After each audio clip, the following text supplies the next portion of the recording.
If you wanted to call and set up a voicemail on the Motorola Edge 70 Pro, then first of all we're gonna open the phone app. Now once you open the phone app over here, then you should be able to go to the keypad and you can just press and hold number 1 in order to speed dial your voicemail.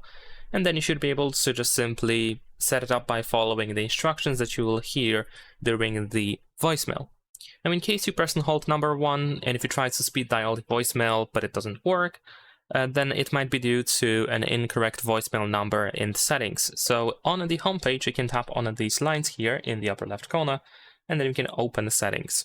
Now once you open the settings, then in here we're gonna open a voicemail, select your SIM if necessary, and over here we're gonna go to advanced settings, and you should be able to find the setup option. And finally here we have the voicemail number which we can edit. You can ask your carrier or service provider what is the voicemail number that you should use, or you can just simply try to Google that information. And that's pretty much it. Leave a like and subscribe.